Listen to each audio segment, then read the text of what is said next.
The Knik River Valley in southern Alaska, an area of untamed natural beauty, overlooked by the majestic Chugach mountain range. Its most famous feature is the spectacular 45-kilometer-long Knik Glacier. All set, Stuart. Take the other strut, Gary. In nearby Palmer, two friends are getting ready for a sightseeing flight to the glacier. Okay, clear on this side. Taking the pilot's seat is Dave Akers, a veteran flyer with thousands of hours under his belt. I've been flying aircraft since 1974. It's rewarding, it's challenging. Really love to fly. Man, this is what I'm really gonna miss. Texan Gary Knoll came north 2 years ago to work in Alaska's oil industry and quickly became firm friends with fellow outdoorsman Dave. Really appreciate this, Dave. We went out and did a lot of sightseeing together. We both had a mutual admiration for the outdoors. I would just jump at every opportunity I had to go fly with him. I really haven't known Gary all that long, but, you know, sometimes you just click. Dave's been teaching Gary the basics of flying, but this is their last lesson for a while. Gary and his family are returning home to Texas. Okay, Gary, ready to go? Let's do it.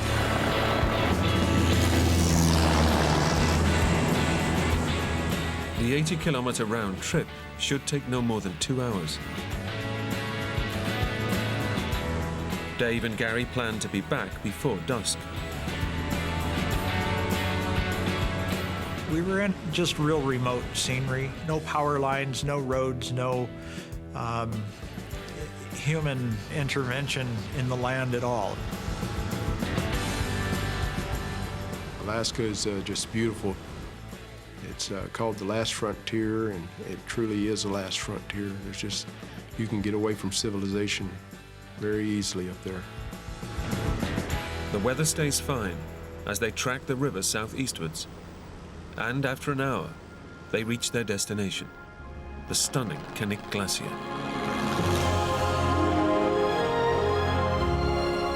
It's probably some of the most magnificent scenery that I can relate to. And I've seen a lot of country in my life.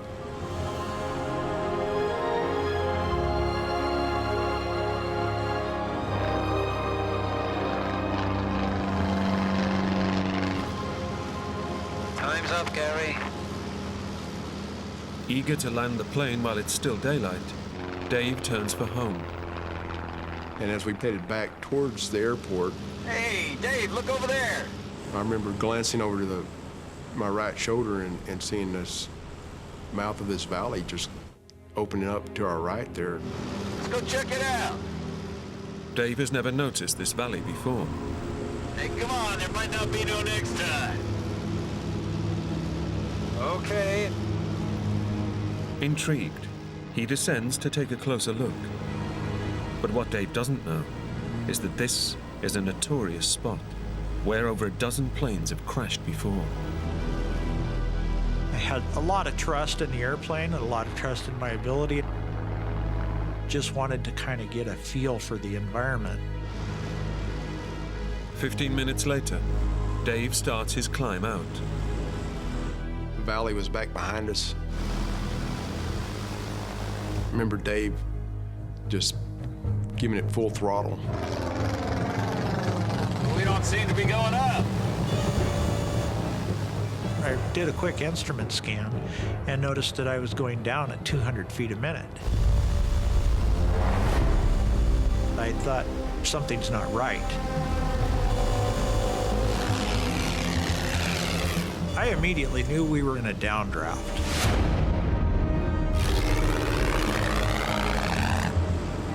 The aircraft is caught in a column of rapidly descending cold air. Its 145 horsepower engine can't generate enough lift to overcome the powerful downward force. The plane is now plummeting towards the ground at over 10 meters per second.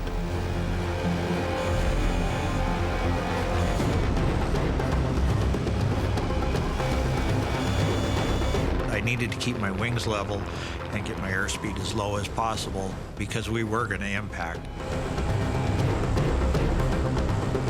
I had no choice but to accept that.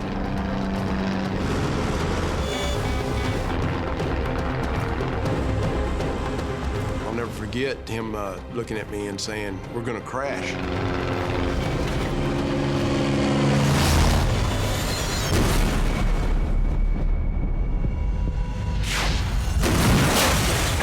The impact was tremendous.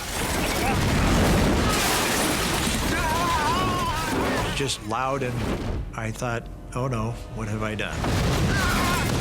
Just feel the plane skidding and sliding.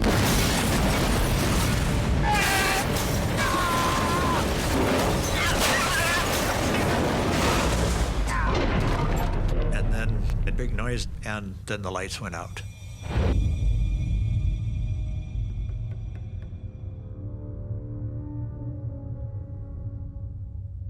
After skidding for 30 meters, the plane has come to rest. Over 1,200 meters up a remote mountainside.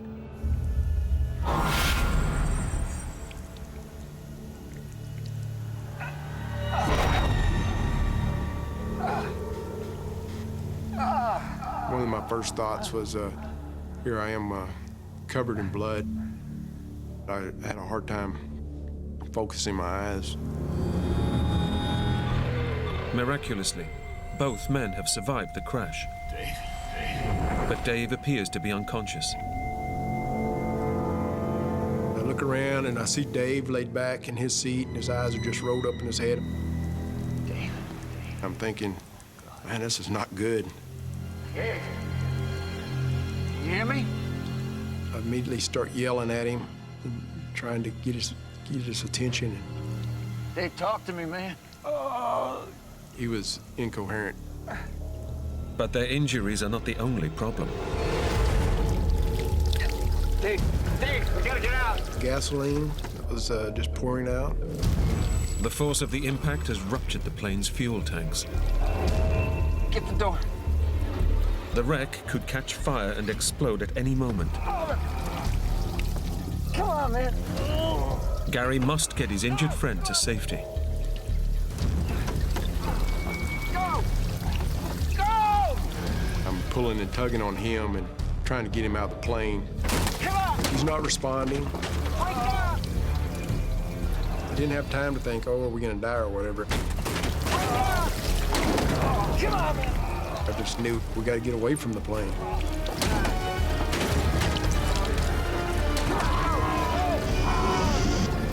Come on. Just kept yelling at him, come on, Dave, we gotta move, we gotta get out of here. Gary finally manages to drag Dave clear of the wreckage and out of danger.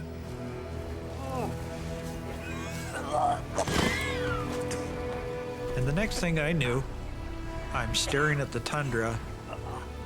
I recall thinking that we're two very lucky people to be alive. Against all odds, Dave and Gary have survived the crash, but both have sustained multiple injuries. I remember having a lot of pain up in my right chest and shoulder area. And then I looked up at Gary, and he had a pretty good gash in his forehead.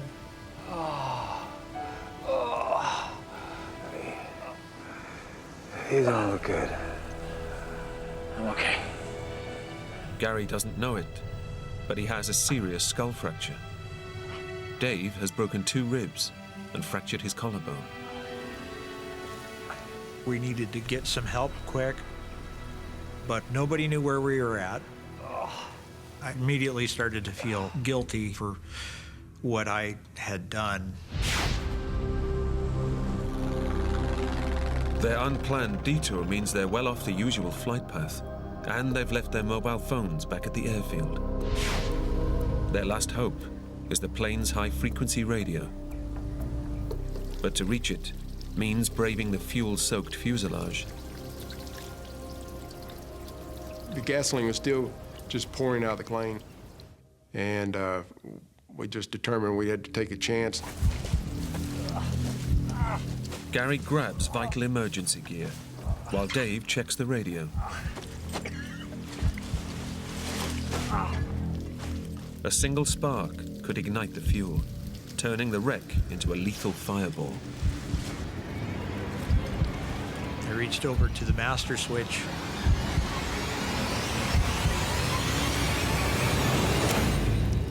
I turned on the radio to see if there was anything there.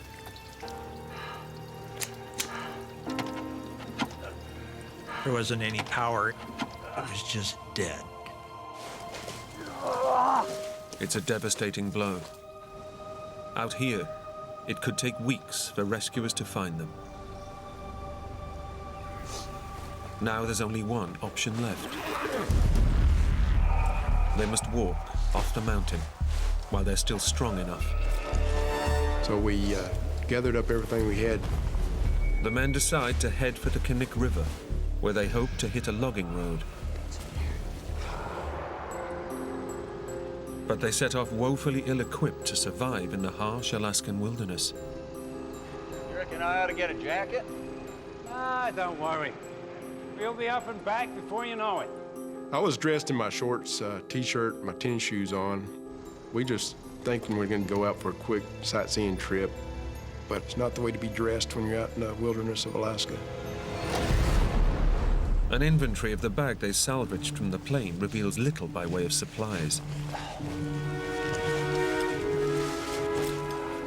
He had a little emergency bag that had some peanut butter, some bandages, some tarps, some old towels, a couple of sleeping bags.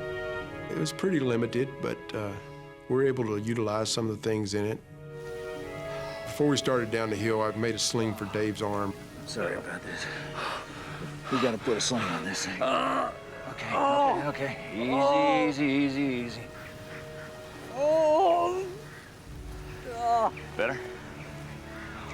Huh? Yeah. All right. Thanks.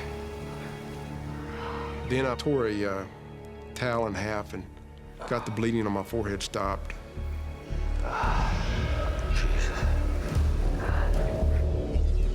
But Dave and Gary are taking an almighty risk. They've crashed in an area with the largest brown bear population in North America. Often weighing in at over 300 kilos and standing at over 2 meters tall. The native brown bear is a fearsome predator, capable of ripping through flesh and bone. And they can smell blood up to 30 kilometers away. Here I am covered in blood. Dave is injured, and we're in bear country with no firearm. With 40 kilometers to cover to the nearest settlement, their chances of survival are slim.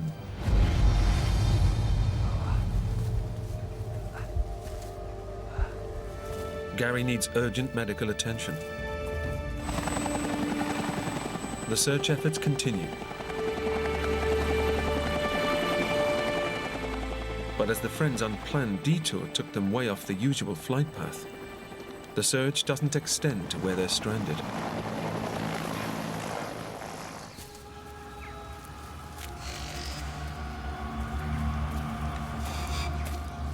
"24 hours after the crash, Dave and Gary still haven't reached the Knik River, their route back to civilization. I gotta rest. Then, Gary catches sight of something through the trees. And then I can remember seeing what I thought was a hunter. Thought, man, that's odd. It's not even hunting season. Dave! Look!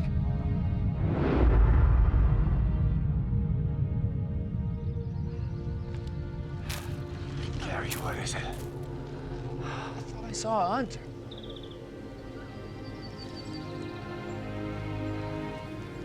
Gary, there's nothing there.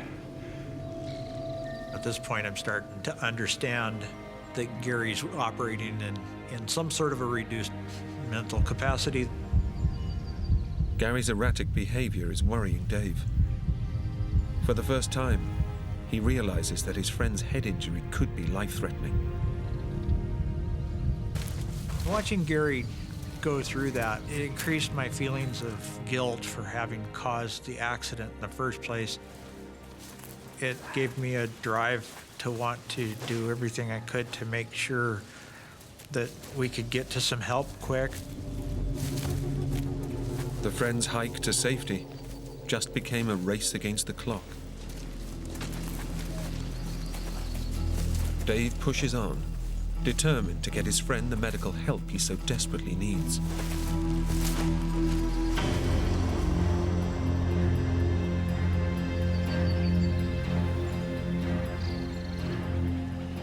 I turned around and there was no Gary.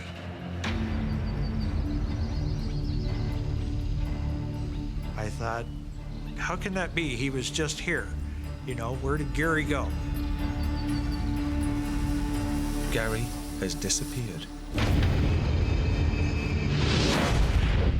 His worsening head injury makes him completely reliant on his friend for survival. Dave retraces his steps, fearful of what he might find. I'm here, Gary. Come on. When I called him and he didn't answer, Come on. and I called him again and he didn't answer, that was a very low moment.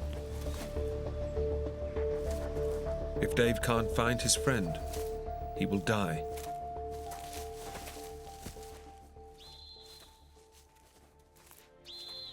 All of a sudden, his whistle went off.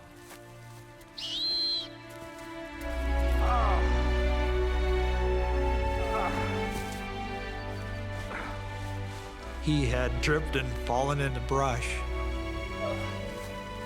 It was just amazing to see Gary again. I began to taper off, mainly due to the impact to my forehead, and I really began to hallucinate. Hey! Hey! Come on. I'm here, Gary. Come on.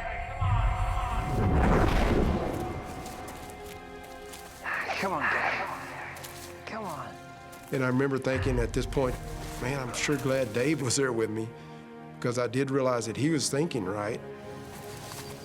The two men are tantalizingly close to the Knik River, their route map to civilization. Come on, keep coming. But Gary's condition is getting worse with every step. He could slip into unconsciousness at any time.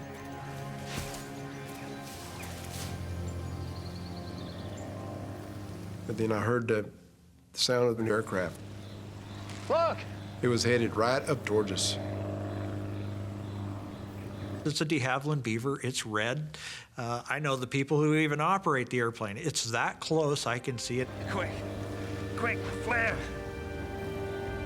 The plane is flying upriver towards the Knik Glacier. Gary and Dave scramble for the emergency flare they retrieved from their aircraft. The timing just perfect. He was coming right at us, and I shot the flare off right in front of the plane. And I'm thinking, it just doesn't get any better than that. The flare started to illuminate.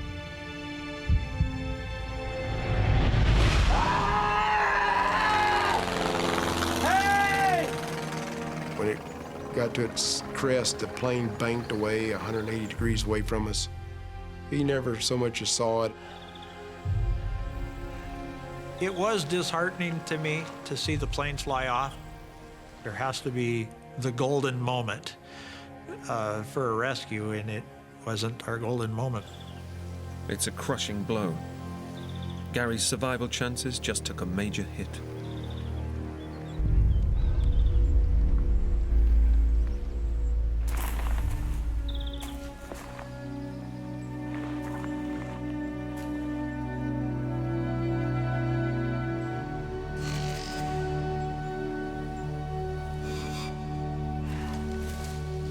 The men stumble on, but now even the terrain seems to conspire against them. It is just nothing but tangled sticks and brush. We literally couldn't see much more than about 50 feet. It's thick. It's really thick. Hey?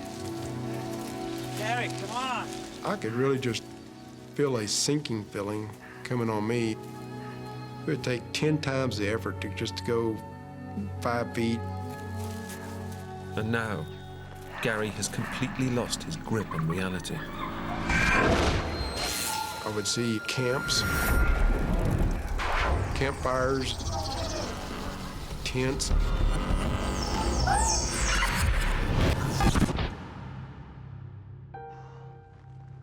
They would just vaporize, they would just vanish. There was nothing there.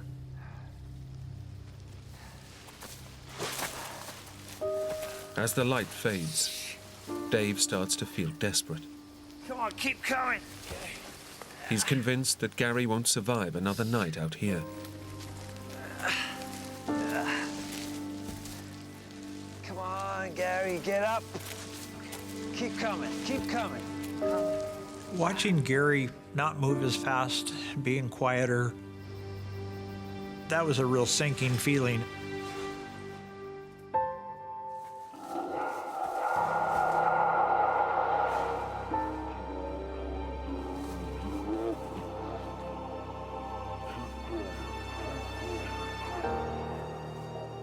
Quietly, I talked to God and prayed for our survival.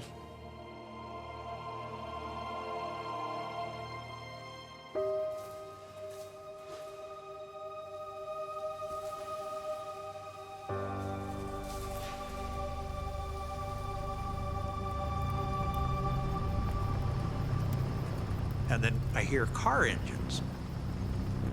And I think, no, that's not car engines. Then I hear it again. And then I hear a big roar.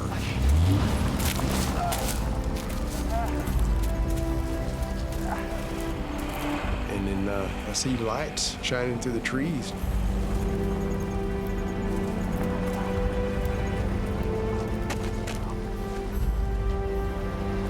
Look. Hey! Hey! By some miracle, Gary and Dave have stumbled onto a logging road and a car full of holidaymakers. They come running up to us there, and it was just the most awesome thing. I was very blessed to be alive. After 33 hours alone in the wilderness, Dave and Gary are finally rescued. We were going home.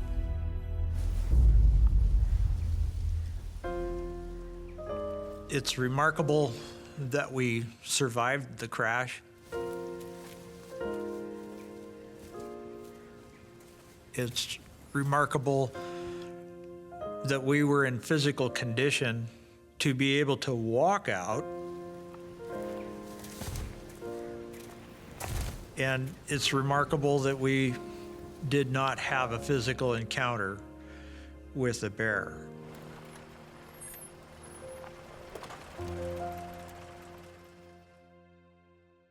The men were rushed to hospital in Palmer, where doctors treated Gary's head injury. He was lucky not to need surgery, but it took him nearly 6 months to get over the effects of his fractured skull. An air search took 2 weeks to locate Dave's crashed plane. Despite his terrifying ordeal, Dave was back at the controls within 2 months. I'll continue to fly. I'll continue to love aviation very much. I don't see my life without it. In fact, Dave is renovating another aircraft to replace the one he lost on the mountain. I'm fortunate to be able to go on as a pilot, and I'll encourage others, including Gary. I hope that he continues on to get his pilot's license. The experience has made Dave and Gary's bond of friendship even stronger. Me and Dave have grown really close. You don't go through an experience like that. Somebody can survive and not come out of it a lot closer. Could I have done this alone? I don't think so. I think that if it wasn't for Gary being there, that I wouldn't be here.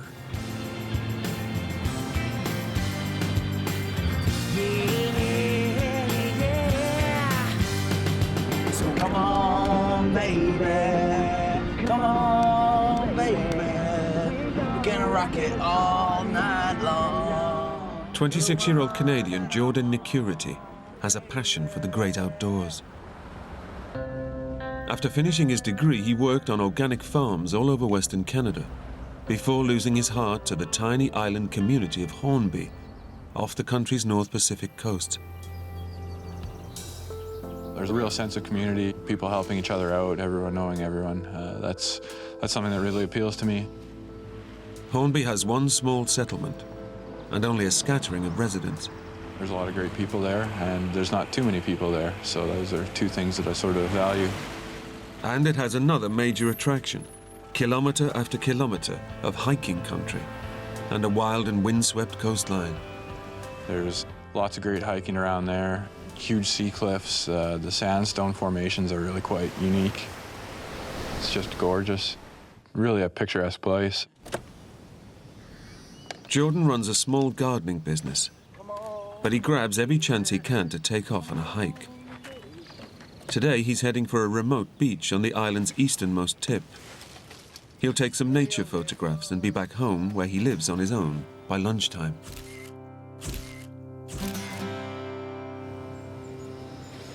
It was sunny, but it was still, the end of October, so I threw in an extra big wool sweater, made myself some tea, I threw it in my backpack.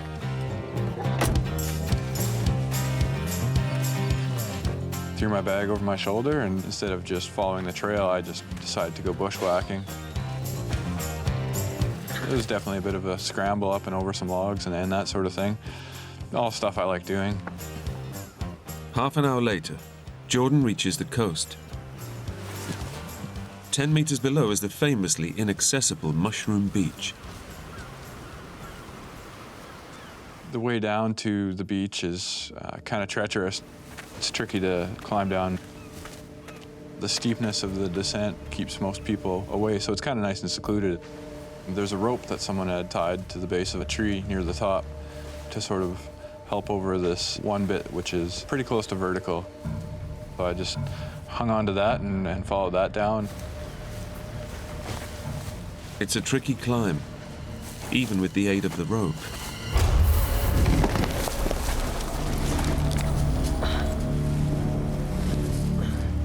Careful now.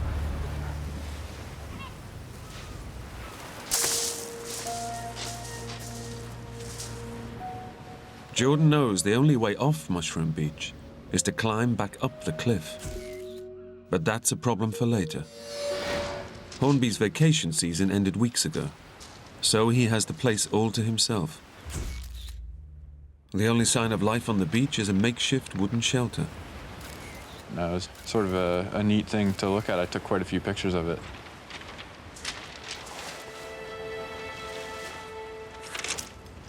So I plopped myself down on the beach and leaned back and sort of relaxed for a few minutes.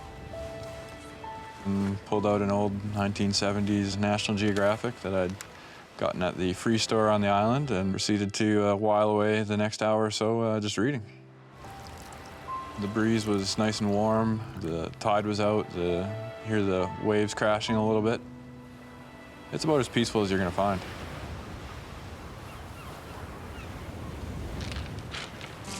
After his break, Jordan sets off to look for images that inspire him.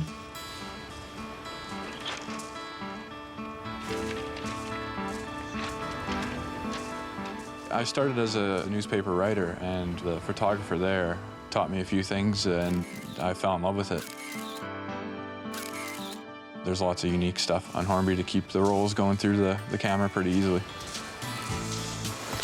Jordan heads north in search of the sandstone rock formations the beach is famous for. That was part of my mission. I was going to go take some pictures of the sandstone. After exhausting all the ground-level angles, he starts looking for a high vantage point. The cliff wall is continuous all the way around, and I spotted a ledge about halfway up that looked like it would be quite a nice perch to get some good shots of Vancouver Island on the horizon. I decided to leave my camera up and see if I could make my way up it, and then if it looked like it was a decent spot, then I'd lug my bag up. It was quite a big camera bag. I had all my gear in it.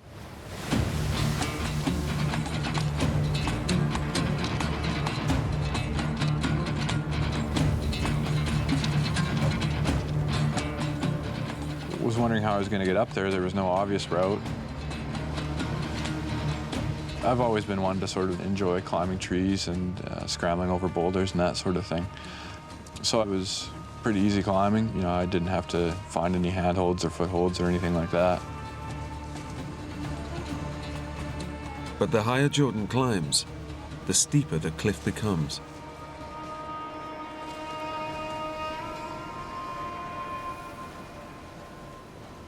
I made my way up quite a treacherous little section.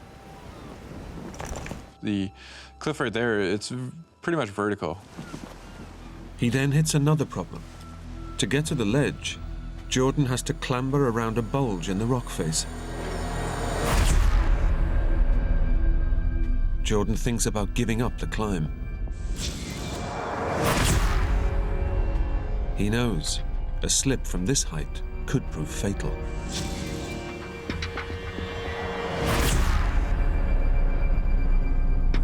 But he really wants that shot. I just reached around to sort of shift my way around it. Virtually as soon as I got my fingers into this crack, this rock came off. I had my footing on the ledge, but not my balance for what seemed like an eternity. I watched this rock go down. There was a good 1 Mississippi, 2 Mississippi before it hit. I looked at it and I thought, oh, that's me next. I knew I couldn't keep my balance and instantly got the feeling you get in your stomach when you're going over the top of a roller coaster. The adrenaline kicked in right away. I knew that this wasn't going to be a little twist your ankle sort of fall. Below was just a bunch of jagged rocks. I knew that I was going to be quite a mess at the bottom. I was thinking I was going to have to be sponged off the cliffs pretty much. When I first started falling, time seemed to slow about as close to stopping as it could. That was sort of the most surreal part of the fall, but it didn't take long for gravity to speed it back up again. And then suddenly I was on the bottom.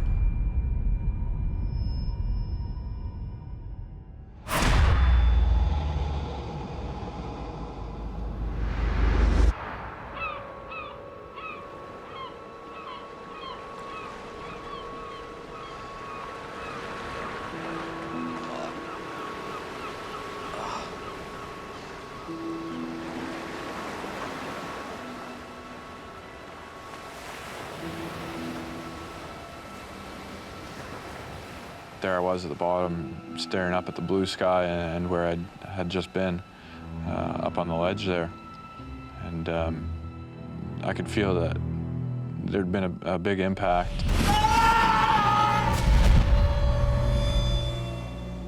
My head was definitely swimming.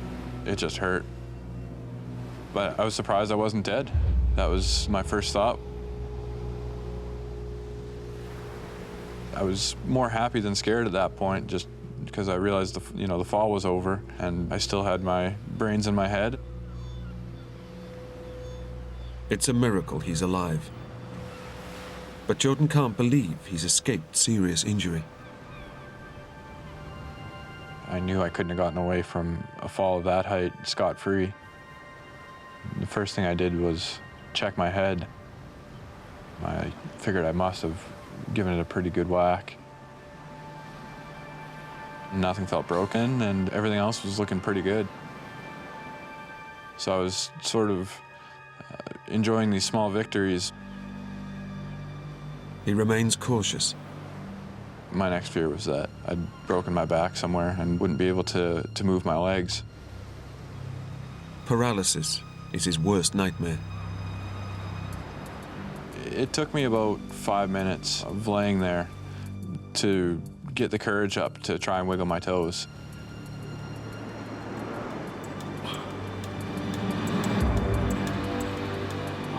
When I did finally get the courage and they moved, I was ecstatic. Felt that if I was still alive, if I wasn't paralyzed, then anything else would be inconsequential.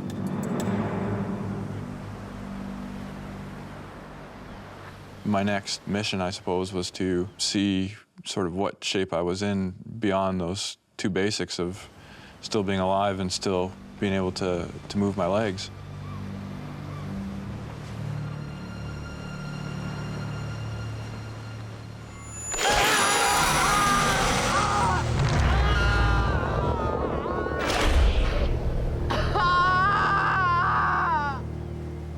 As soon as I tried to roll over, I could sort of feel the bone, them grating against each other. I immediately knew that something was, you know, very, very broken. I I don't know if heard is the right word, you sort of feel it more, a crunch.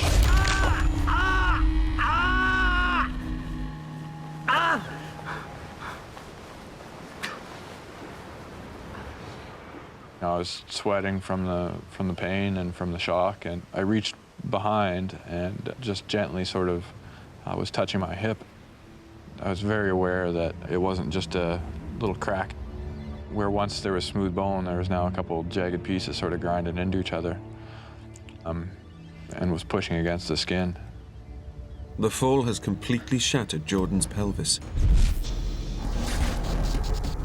It's a horrific injury that effectively separates his right leg from the rest of his body.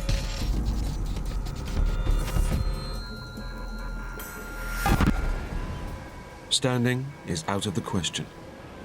He tries to turn onto his stomach so he can at least crawl.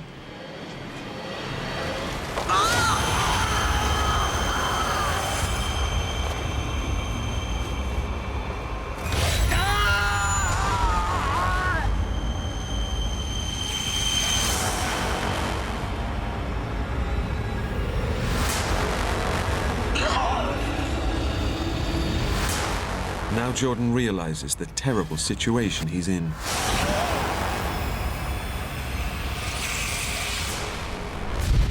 He's left his mobile phone in his van. He lives on his own, so no one will be looking for him. And Mushroom Beach gets almost no visitors this late in the season. Jordan is completely on his own.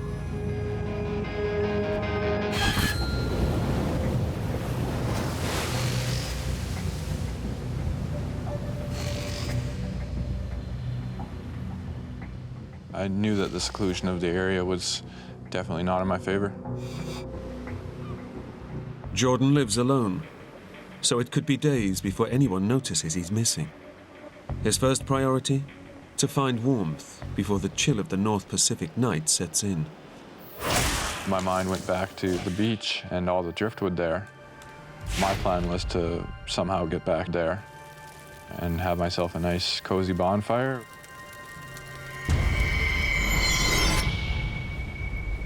Jordan breaks down his survival plan into single, manageable tasks. First, he must crawl the 100 meters back to his backpack. I knew I'd have to get back to my bag, which had this warm wool sweater and that last gulp of tea that I kept in the bottom of my thermos. But first, Jordan must shift onto his front.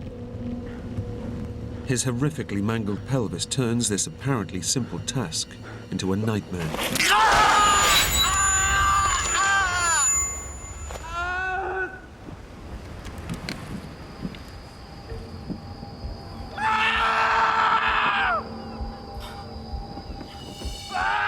It's a pitifully small victory, with a terrible cost in agony. And it's only a start. I started to pull myself forward with my arms.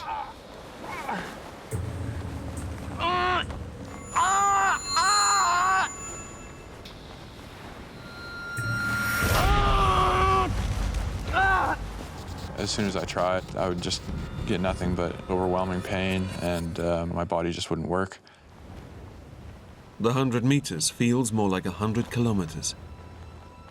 Every movement grinds the edges of Jordan's broken bones together and tears at flesh, muscle, and nerves. It's all taking way too long.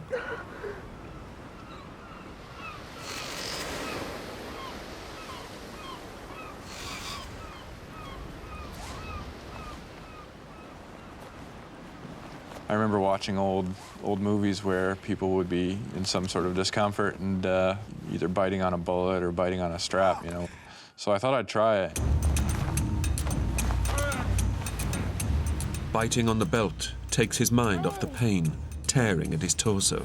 I put a lot of pretty deep indentations into the strap with my teeth.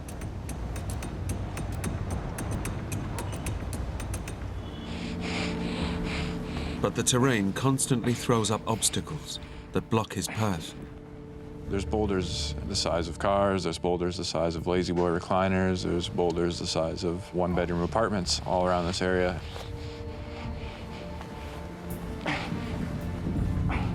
And as I was only about 1.5 feet off the ground, I couldn't really see sort of what was beyond the next boulder. Give me a break. It was very, very frustrating because every inch was being bought with a lot of pain. It just became a landscape conspiring to keep me from possibly living. Sort of a prison that I had to get out of.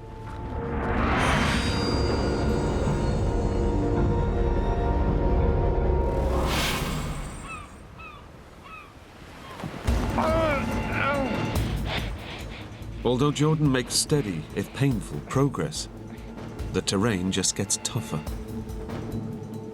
There was sort of a slot between two boulders that I couldn't get through just pulling myself sideways. I sort of had to prop myself up on my arms and swing my legs underneath.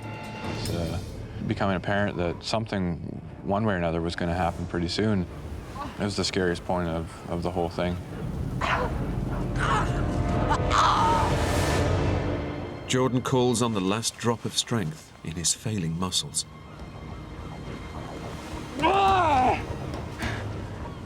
I was very aware that it was do or die. I was just completely out of strength. In my arms, I couldn't feel my hands, I couldn't get my fingers to flex, and they just weren't able to keep a solid grip on any rocks. There are now just centimeters standing between him and safety.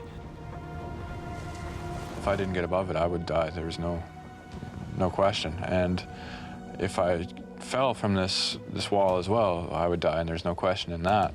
With the slickness of the rocks and the lack of feeling in my hands, it was a pretty perilous way to sort of maneuver, but that was all I could do. If he slips now, then his grueling 2-day ordeal will all have been in vain. If I made a wrong move here, I was either going to die or be paralyzed.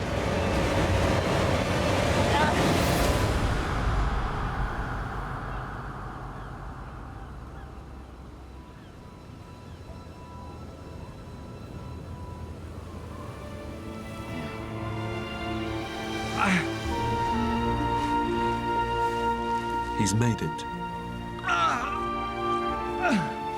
When I found myself down top after I'd flopped myself over the top of the vertical bit, I really felt that I'd gotten past the worst of it. But it's come at a terrible price. I had cuts everywhere, as broken up as I was, so near complete exhaustion that I couldn't move a muscle for probably 10 minutes. But I'd felt like I'd just climbed Everest.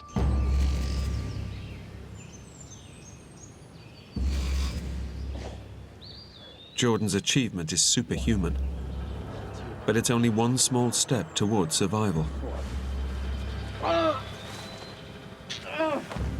It's taken him 2 days to cover just 500 meters. The main road is almost 3 times as far again, and he's chronically dehydrated. 1, 2, 3.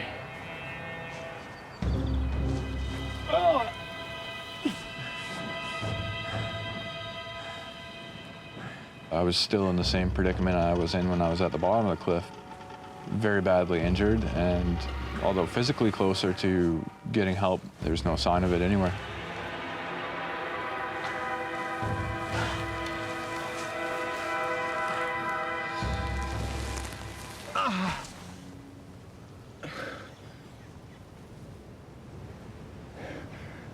Help! You know, I'd call for help. Help! There was no sign of anyone. Help me! Jordan is hoping that if he can reach one of the forest trails, he might encounter a hiker. The weather was still not exactly what you'd call ideal hiking weather, so I didn't really expect anyone to be out tramping around at that time.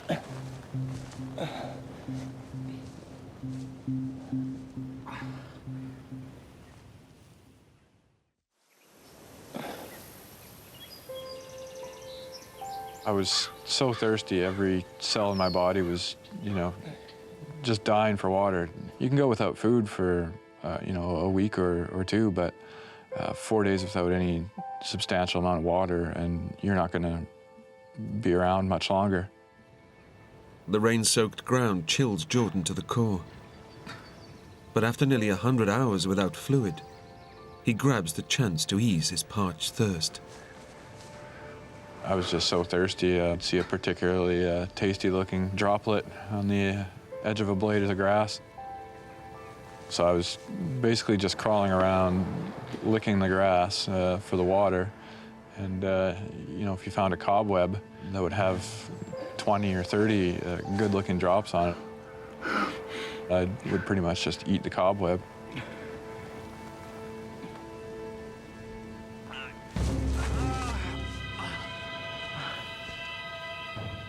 The toll from the climb up was pretty apparent, but I knew I had to keep going. So instead of looking at it as one big long pull that I had to do, I would break it down into sections of about 10 pulls, and then I'd rest and give myself 5 or 6 seconds of rest and then go as hard as I could. Close to collapse, Jordan drags his broken body across the forest floor for 6 punishing hours.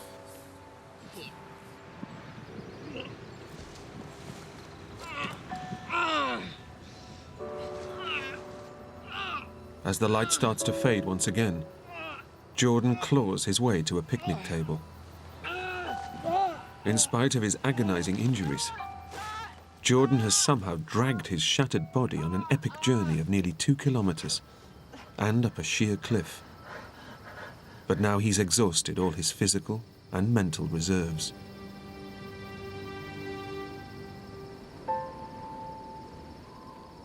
I could feel that my health was getting worse.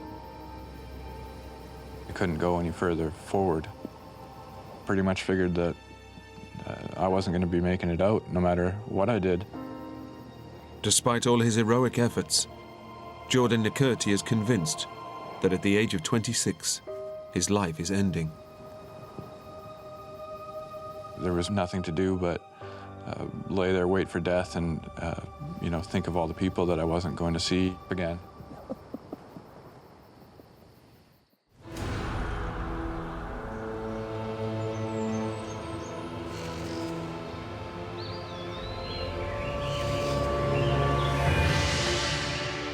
By some miracle, Jordan survives the night. As dawn breaks, he draws on his final ounce of strength and determination. Severely dehydrated and slowly dying of his injuries, he forces himself to go on in a last desperate bid for life.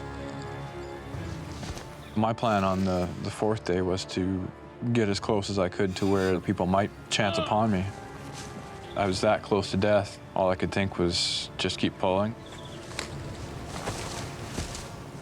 The temptation to curl up and let go is overwhelming. But Jordan refuses to go quietly. It probably took me around 2 hours to get about 20 yards. So I was only maybe going 5-6 feet at a time and then passing out for 10 or 15 minutes.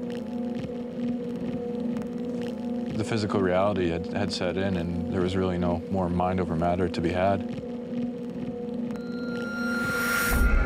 There was no way I was going to get to the trailhead, or very much further for that matter, because the distance I was able to go before passing out was just getting shorter and shorter. I was actually going to die very soon.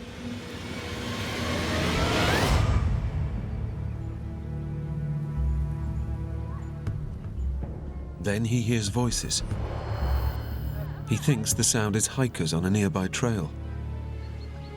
Help me, please. It was my first real chance of rescue. Please help me. I yelled as loud as I could to attract their attention. Help. Help. But Jordan's yells emerge as barely a whisper. Help me, please. The voices melt away into the trees. It just seemed like it was just the cruelest joke. I was thinking that was my chance. That was it. The despair I felt at getting so close to being rescued, I've never felt that much bleakness in my life.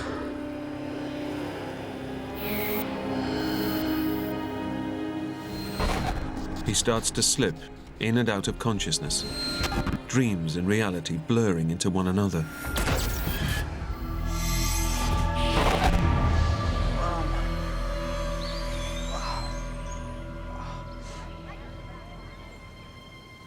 The sounds of voices return, just meters away. So I started yelling again. Help. Help me, And just please. yelled and yelled at them. This time, Jordan can actually see hikers through the trees. But they're getting further away. Every step they were taking my survival with them. Please help me. The last two people in the group were probably about 2 steps away from being out of sight behind these trees. And there was a lady in an orange rain jacket, and I could see her stop and sort of cock her head, and she obviously had heard something. She started looking around and took a few steps back in my direction and finally saw me.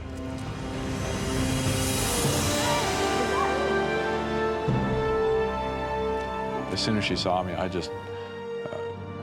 can't even describe how relieved I was. I just watched them run towards me and just thought to myself, well, I've done my part, I'm your problem now. It was beyond joy, it was beyond anything. This was a chance at life again here. You hear me? You hear me? Jordan's 4-day ordeal would have finished most people, but his stubborn refusal to give up saved his life.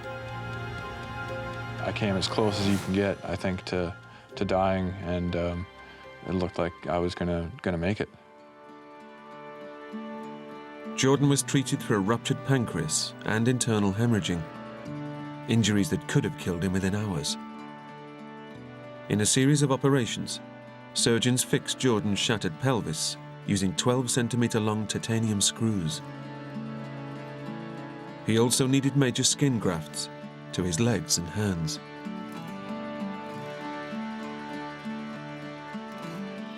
Jordan recovered fully and enjoys life at home with his family. He lives every day as though it's his last. The only guarantee that we're given is that we will die. We can't pick when or how. The only thing we can affect is what we do with the time that we're given. I see my life now as something that is not to be squandered, even in the smallest amount.